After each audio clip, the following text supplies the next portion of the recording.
They've sacrificed for our country, and many continue to deal with the effects of their service. My brain and soul are still intact in this husk of my body. PTSD is both underdiagnosed and undertreated in a female veteran. Tonight, Fox 40 puts a spotlight on our nation's veterans, those who have served the United States in more ways than most of us can imagine. We'll show you how veterans are being honored by those they've never met and meet people that are making sure that they and what they've done are never forgotten. These walls with pictures of husbands and wives or brothers or service members. Her mantra was be bold, be brief, be gone, and that's the way she lived her life. We'll highlight the mental and physical battles they continue to fight long after they've come home. I couldn't find a way out of that hole. It was very dark. When you're sitting in the emotions all day, every day, how do you function? We'll introduce you to veterans who have also served their communities in other ways and are reaching out to fellow veterans to make sure that they're not fighting alone. I decided to start something myself. Because we have troops who are deploying, and they're always in my heart.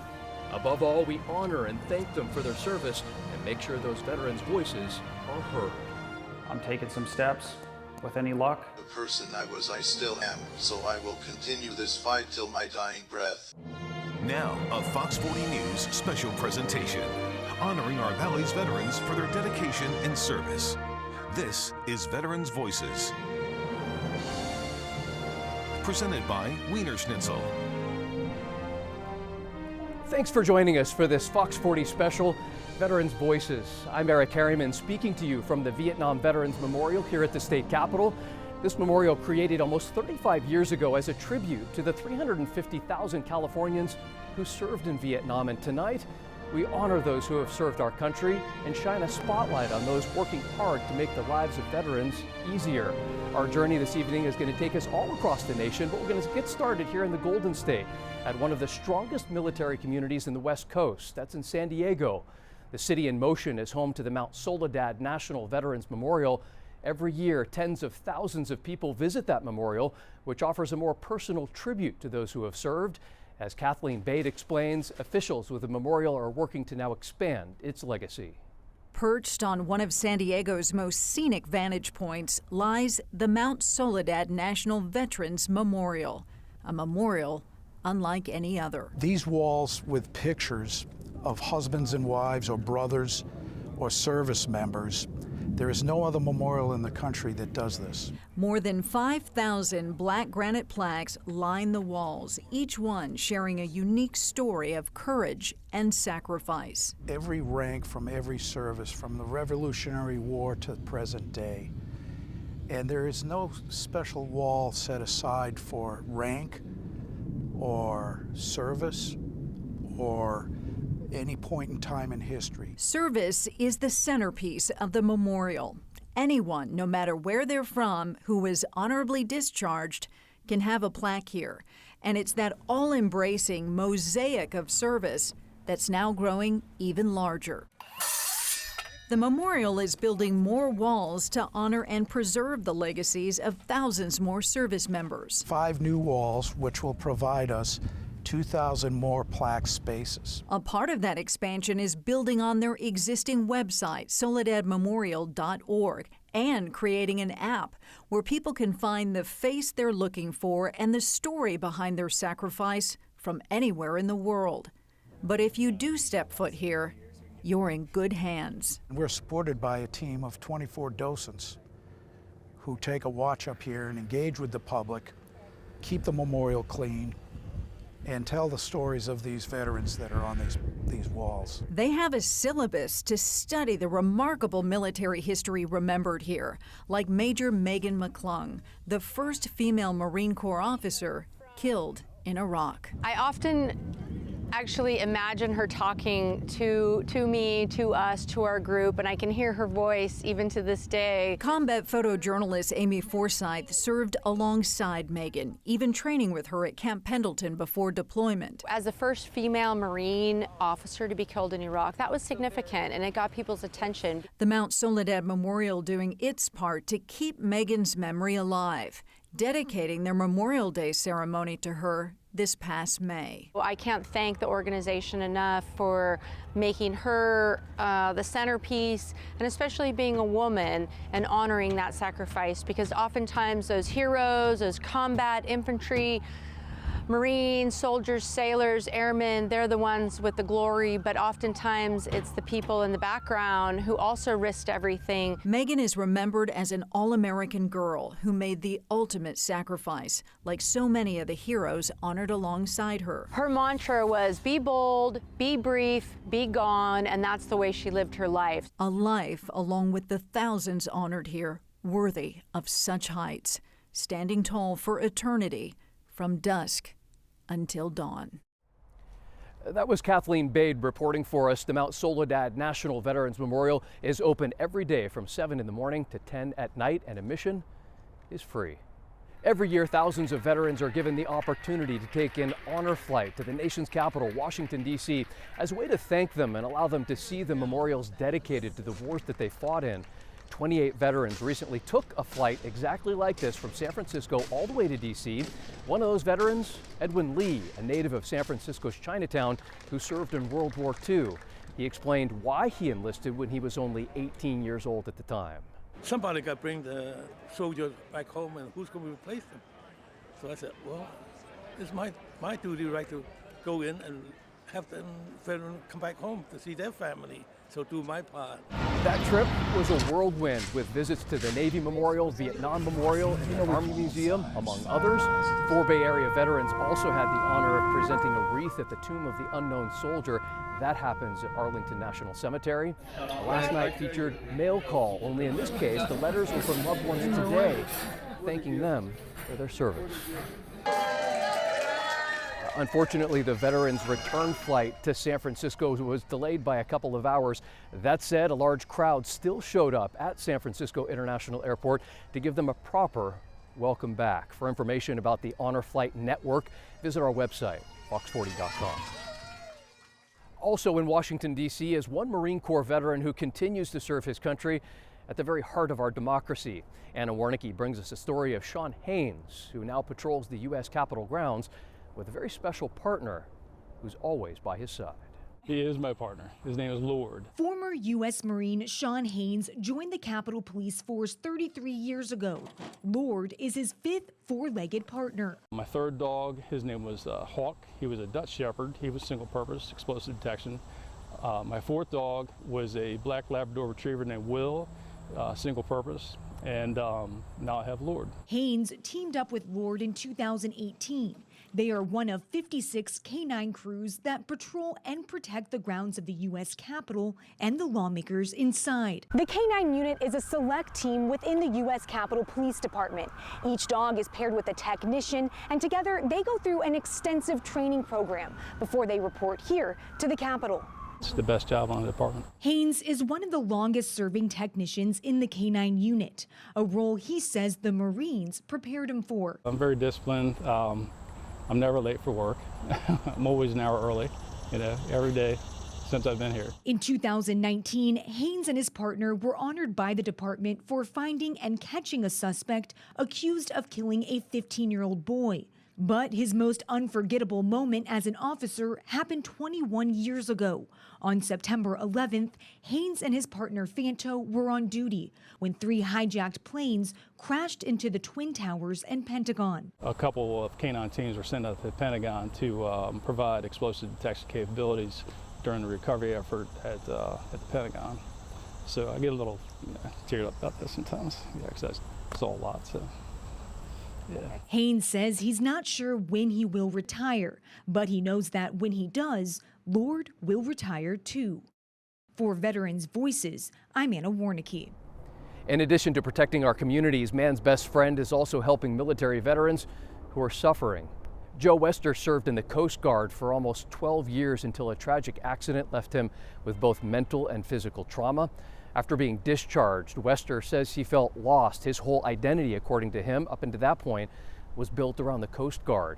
He says he planned to take his own life, but on the day that he decided that was going to happen, he stopped at a Firehouse Subs restaurant. On the counter, he saw a soda cup that featured an ad for Canines for Warriors. That's an organization that pairs veterans with service dogs. I saw the cup, you know, and it's a big emotional thing. It's just like when you make a decision like that, it's a, you know, it's very serious. It's a very heavy weight, and to me, that cup was kind of like over the top moment. Wester entered the program and eventually found his way to Betsy, now his full-time companion. Betsy travels to Wester's work with him and is there in his moments of need. Now Wester wants other veterans to know that there's help out there if it's needed. Talking is such a powerful thing because you're not just letting yourself out, you're letting other people in. And sometimes that's kind of what needs to happen. To learn more about Canines for Warriors, visit our website, fox40.com. Still ahead tonight on Veterans Voices, helping those suffering from trauma, how one veteran was inspired by her own experience to create a new type of therapy. Plus, a medical innovation in the works, a non-invasive procedure being developed by doctors that could allow paralyzed veterans to walk again. And working to improve mental health of female veterans, how one organization is heading outdoors to help women who have served.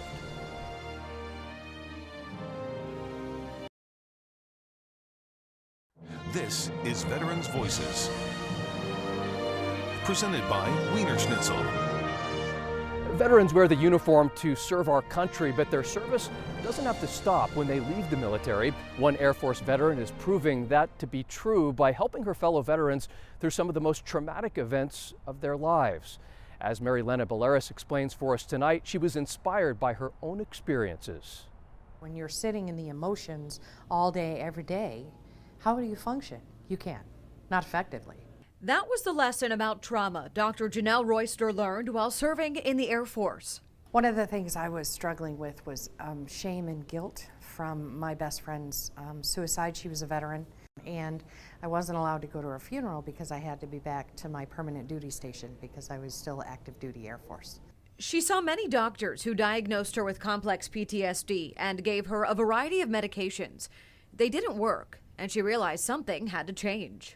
I figured, doctor, heal thyself, right? Go back to school, get your master's in mental health counseling. She's now developed a new way to process trauma called the Trauma Recovery Intervention Protocol, or TRIP. So what we do is we go before the trauma ever happened. What were you doing where you were safe before this event happened? What were you doing when you were safe after? Unlike many traditional forms of therapy, TRIP doesn't ask veterans to revisit every single traumatic event they've ever experienced.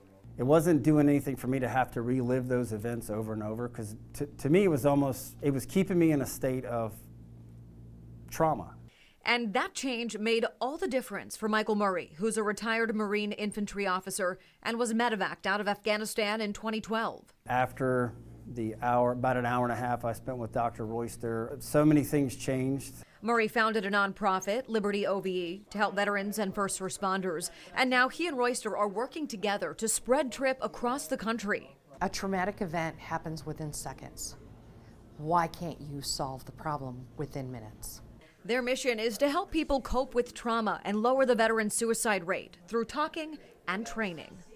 If you need help coping with trauma, or if you want to sponsor training for other veterans to go through the protocol, visit libertyove.com. In Norfolk, I'm Maria Elena Baleris. A South Carolina-based organization is working to improve the mental health of female veterans. It's called She's the Veteran, and it caters only to female veterans and those who are currently serving, with a focus on PTSD and MST, that is military sexual trauma. Officials say women tend to keep the effects of PTSD, things like anxiety and depression and isolation, to themselves while trying to carry on at home with a family like nothing's wrong. Picking up the kids and making the lunches and taking care of the things at the house and paying the bills. But by the way, you're still going to go report to duty at 0500. For several hundred female veterans, She's the Veteran gives them a community and a chance to heal through group activities. Those include everything from fishing and sailing to horseback riding. We really focus on neuroplasticity, so that's just improving mental health through learning a skill. It's been a big surprise to me to see how much it has helped. A recent survey found that women are twice as likely to develop PTSD than men, and female veterans are twice as likely to become homeless than male veterans. Adapt and overcome. It's part of the Marine Corps slogan, and one Marine veteran has taken those words very much to heart. Chris Mulholland was living a healthy, active life when at the age of 62, he was diagnosed with ALS, also known as Lou Gehrig's disease. Now confined to a chair, he can't speak, mostly cannot move, but that also has not stopped him from working on his new mission. He's active with the VFW and writes articles for the Military Times, citing research on the prevalence of ALS among veterans deployed post 9/11. I was extremely pleased that I was able to have the VFW acknowledge and support veterans battling ALS at our recent national convention. Mulholland says the effort to educate veterans about ALS gained more ground last year when President Biden signed the Accelerating Access to Critical Therapies, or ALS Act. Mulholland says that the testing and approval process for new therapies takes too long. In the meantime, he's refusing to let his diagnosis define him. My brain and soul are still intact in this husk of my body. The person I was, I still am. So I will continue this fight till my dying breath. The Department of Veterans Affairs considers ALS to be a presumptive condition, meaning it was caused by military service and qualifies for health care benefits. Once a veteran does get that diagnosis, life expectancy runs from 2 to 5 years. That's on average. An estimated 5,000 veterans are living with ALS. Doctors are working on an innovative way to allow paralyzed veterans to walk again. McGuire VA Medical Center is one of only 2 in the entire world using a non-invasive procedure to achieve what's known as spinal cord mapping. Eric Phillips introduces us to one veteran taking part in this very unique trial.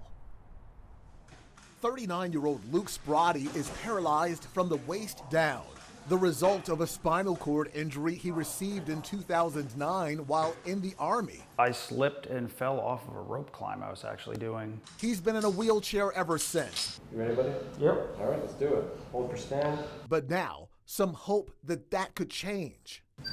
Begin sit-up and begin lean. This is probably the most hopeful technology that I've researched. Excellent. For months, Sprati has been using this exoskeleton at McGuire VA Medical Center in Richmond, Virginia. It propels him to walk based on his body's rhythm.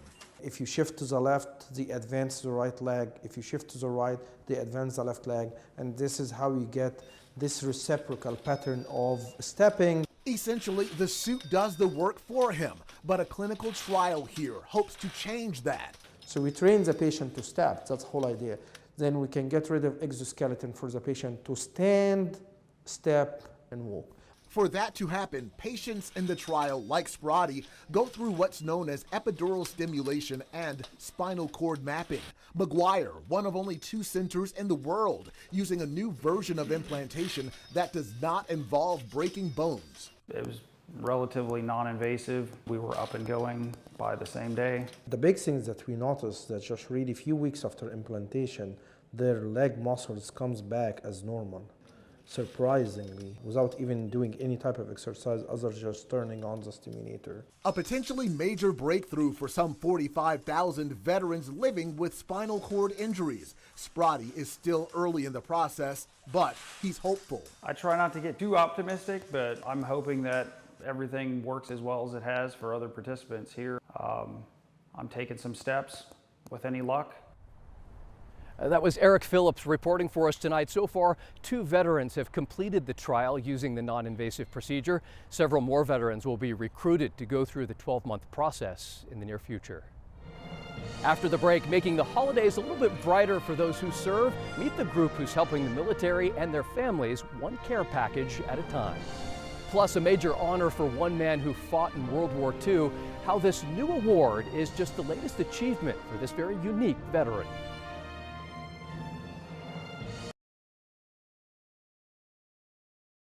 This is Veterans Voices, presented by Wiener Schnitzel. A World War II veteran honored for his service to his country and his Indiana community. 98-year-old George Dingledye was drafted into the service back in 1943, spending nearly 3 years of active duty in the Pacific Theater. When he finally got to go back home, he turned his attention to his community. He's been in his local Rotary Club for the last 64 years, once served as the mayor for the city of Wabash. He's also the president of the Chamber of Commerce, served on the school board, and owned his own business. It's my honor to be here on behalf of Governor Eric Holcomb to present a Sagamore of the Wabash to our fellow Rotarian, George Dingledye. Earlier this year, Dingledye was given the highest honor possible for someone from Indiana, one that goes to someone who shows dedication and service to the Hoosier State. He says that he's thankful for the award and tries to take things one day at a time and with a sense of humor. Thank you for this honor that you've bestowed on me today. It says free beer. Dingledye says above all, he wants to be known as a good friend. He says life is simple, give to others, and don't dwell on the past. A celebration for a century, a World War II veteran in Connecticut, making it 100 years on Earth. Dottie D turned 100 years old last month. In 1943, she was one of the first to enlist in the brand new U.S. Marine Corps Women's Reserve. She ended up at Miramar, just outside of San Diego. After the war, Dee attended New York University, becoming a medical assistant. In the years since, the Spitfire has easily adapted to the modern world and still occasionally dons her uniform.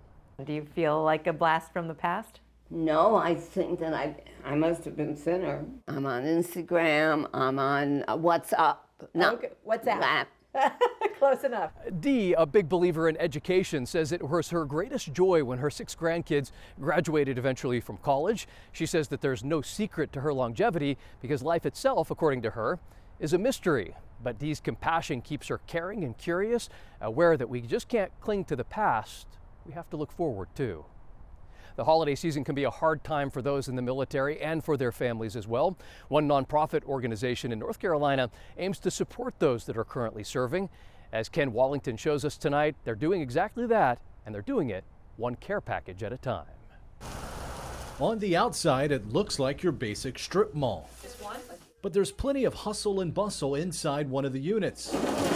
This is where the magic happens for Ayden, North Carolina-based NC Packs for Patriots. We call this the southern branch of the North Pole. That's because they're packing with a purpose. We are preparing Christmas for troops who are away from their families and friends and homes for Christmas. So we try to send a little touch and taste of the holidays to our troops who are serving away. Barbara Whitehead started NC Packs for Patriots back in 2004. People don't realize you're standing within a 2-hour drive of the largest bases for all 5 branches of the military. The nonprofit first collects donations from businesses, churches, and individuals from across eastern North Carolina.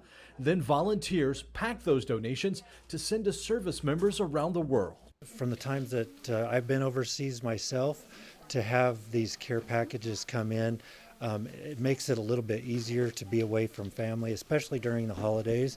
And what makes NC Packs for Patriots even more remarkable is that everything you see in this facility is donated, and that includes what goes into the care packages, like the toiletries or maybe some snacks for the troops. But the most important donation is monetary. They need money to pay for the postage to send out these care packages. Our Christmas packages alone probably will be about $8,000, and that's just a 1-month, 4-week period. And people are donating their time too. Volunteers like Judy Dobler. Even a small group of 2 people make a difference. We've been coming to NC Packs to help for about the last 8 years. Besides supporting the troops, there's another reason Judy says she keeps coming back, and that's Barbara. She's just one of a kind. We said she should write a book with what she's been doing because it's so meaningful to so many people. Still making a difference nearly 2 decades later. Just thank you so much. The mission continues. So it's not just about Christmas in here, because we have troops who are deploying, and they're always in my heart. For Veterans Voices, I'm Ken Watlington in Ayden, North Carolina. For more information on NC Packs for Patriots, which is always in need of donations for troops, especially this time of year, scan the QR code that's on your screen now. That'll take you to a special section on our website called Veterans Voices. You'll also find every story that you've seen tonight, as well as others honoring our veterans. Thank you for joining us for Veterans Voices. On this Veterans Day, we thank all of those who have served our country, including those who have made the ultimate sacrifice. We also thank those who are still serving in our armed forces. Thank you for all you have done and all you continue to do. From all of us here at Fox 40, I'm Eric Harriman. Have a good night.